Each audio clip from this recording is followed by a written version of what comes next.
नमस्कार, मैं अभिषेक राज, CEO founder Easyway global. चलिए आज हम बात करेंगे, एक मेरे सामने ईजीवे के स्टूडेंट संदीप कुमार है। इनका सिलेक्शन मुंबई मेट्रो में हुआ है और आज हम जानेंगे मुंबई मेट्रो में इनका सिलेक्शन कैसे हुआ, किस तरह से इन्होंने तैयारी किया और इनका क्वालिफिकेशन क्या है इत्यादि के बारे में जानकारी लेंगे। वीडियो को पूरा देखिएगा।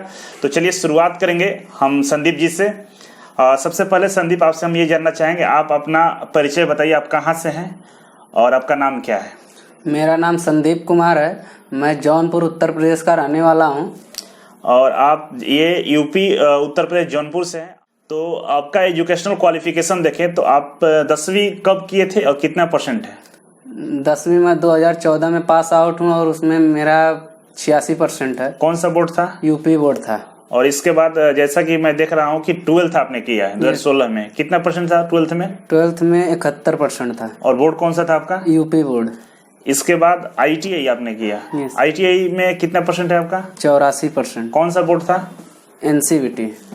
और इसके बाद आपने CITS भी किया है। CITS कब किया था?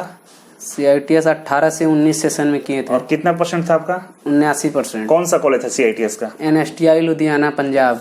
अच्छा, तो क्या उसमें रेगुलर क्लासेस चलती थी या क्लास जाते थे आप? हाँ, रेगुलर क्लासेस चलती थी वहाँ पर। प्रैक्टिकल किए हुए? Yes sir.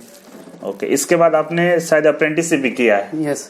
कहाँ से अप्रेंटिसशिप किया और कब किया है? रेलवे में 20% का छूट मिलता है, इसीलिए मैं सोचा कि रेलवे से अप्रेंटिस कर लूँ।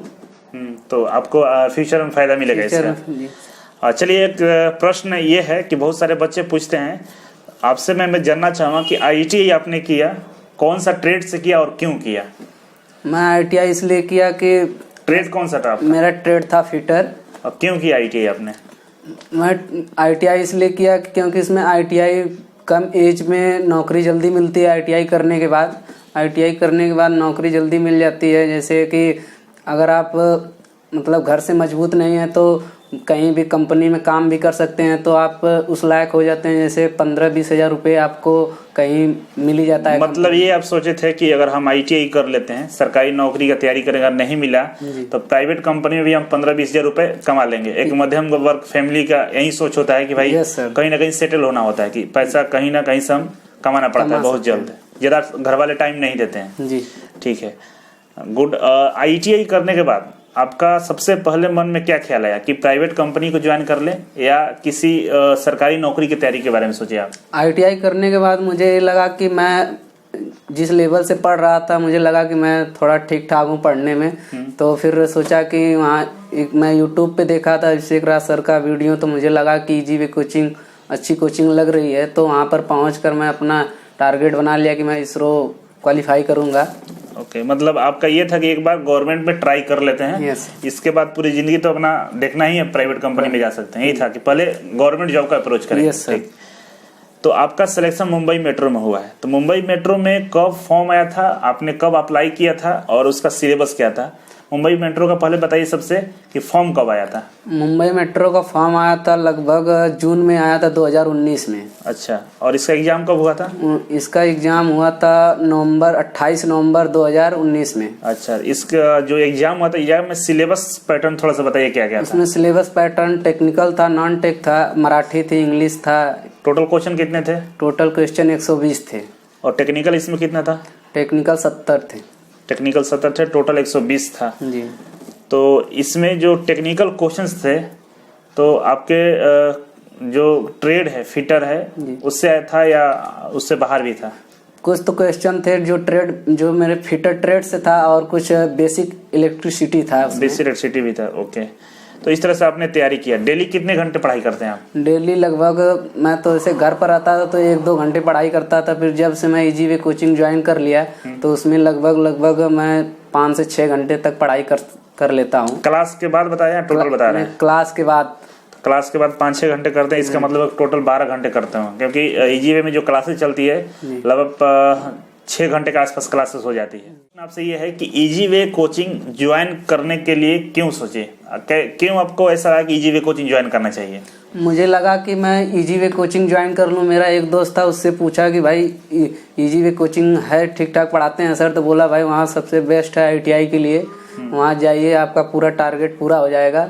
तो जो सोच के आप ईजीवे कोचिंग आए थे, क्या वैसा ही कोचिंग आपको दिखा या कुछ और इसमें डिफरेंस था? जो मैं सोचा था कि ईजीवे कोचिंग में ऐसे क्लासेस चलती हैं, डिजिटल क्लासेस चलती हैं, पूरा फिगर के माध्यम से, वीडियो के माध्यम से पूरा दिखाया जाता है हर एक पार्ट्स को।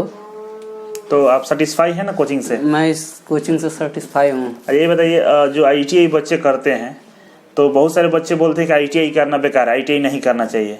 आपके मन में ऐसा कभी ख्याल आया था क्या कि ITI करके हम बेकार कर लिए? नहीं, ऐसा मेरे मन में कभी ख्याल नहीं आया कि ITI करके मैं बेकार हो गया, मतलब कि नहीं सही है। तो ITI करने के बाद अगर आपको गवर्नमेंट जॉब नहीं मिलती है तो कहीं भी प्राइवेट सेक्टर में जाकर आप 15 से 20 हज़ार, 14-15 हज़ार रुपये तो आपको मिल ही सकते हैं। मिल ही सकते हैं, सही बात है। एक मध्यम वर्ग फैमिली के लिए भी यही होता है कि भाई जितना जल्दी आप कमाना शुरू कर दीजिए। क्या एक सवाल और है संदीप, आप बताइएगा कि जो बच्चे ITI कर लिए हैं और उनको सरकारी नौकरी की तैयारी करनी है तो क्या पॉसिबिलिटी है कि घर पे बैठ के पढ़ाई कर सकते हैं? क्योंकि जैसे कि घर पे बहुत सारा डिस्टर्बेंस होता है, 1-2 घंटे से ज़्यादा पढ़ाई नहीं हो पाती जैसे आप बता रहे थे, तो उन बच्चों के लिए क्या सलाह है जो सरकारी नौकरी के सपने देख रहे हैं? तो उन बच्चों के लिए सलाह है कि घर बैठकर तो पढ़ाई होती है पर 1-2 घंटे से ज़्यादा पढ़ाई नहीं होती है। अगर EG वे कोचिंग ज्वाइन कर लेते हैं तो इन लोगों को बहुत ज़्यादा बेनिफिट होगा और तैयारी प्रॉपर हो जाएगी। तैयारी बराबर एकदम होती चली जाती है। ये बताइए, जब तैयारी आप करते हैं तो केवल ट्रेड थ्योरी पर फोकस करना चाहिए या ट्रेड थ्योरी के अलावा मैथ रीजनिंग पर भी फोकस करनी चाहिए? ट्रेड थ्योरी भी करना चाहिए, अधिक तो ट्रेड थ्योरी पर करना चाहिए और साइड में रख कर भी उसको मैथ, रीजनिंग, GK GS से अपना पढ़ना चाहिए। क्योंकि आप जैसे बता रहे हैं, जैसे सिलेबस सारे कंपनियों का जो पैटर्न है यही है कि 70% टेक्निकल होता है और 30% नॉन टेक्निकल होता है, तो नॉन टेक्निकल को भी अप्रोच करना पड़ता है। यस। आप मैथ रीजनिंग पढ़े थे? तैयारी था पहले सब? हाँ सर, अपने से यूट्यूब पे देख कर पढ़ते थे। मैथ रीजनिंग जरूरी है क्योंकि थोड़ा थोड़ा नंबर जोड़ के बहुत ज्यादा नंबर हो जाता है, इसलिए टेक्निकल के अलावा नॉन टेक्निकल भी आपको थोड़ा सा फोकस देना पड़ता है, समय देना पड़ता है। तो चलिए जिससे हम एक क्वेश्चन समझाना चाहेंगे क्योंकि बहुत सारे बच्चे हैं जो पूछते हैं, जैसे फ्रेशर और एडमिशन के समय पूछते हैं कि कौन सा ट्रेड बेटर रहेगा, बेस्ट रहेगा। आपके नज़र में कौन सा ट्रेड है जो बहुत अच्छा है?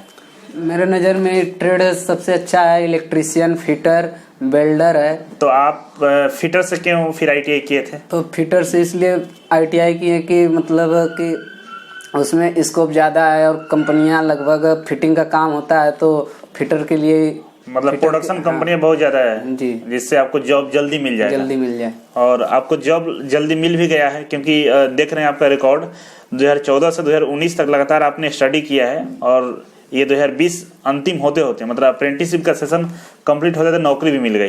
तो बहुत एक अच्छी अचीवमेंट आपने किया है। तो चलिए आप लोग कमेंट बॉक्स में और भी क्वेश्चंस कुछ जानना चाहते होंगे क्योंकि और भी हम वीडियो इनके साथ हम बना लेंगे, फिर जब ये वापस कभी आएंगे तो इनसे हम पूछेंगे कि मुंबई मेट्रो में काम कैसे होता है इत्यादि। तो आप लोग कमेंट बॉक्स में कमेंट करके बताइएगा कि वीडियो कैसा लगा और आपके मन में कोई डाउट हुआ, कोई प्रश्न होगा तो आप कमेंट बॉक्स में कमेंट कर सकते हैं। तो चलिए आज के लिए बस इतना था। Thank you.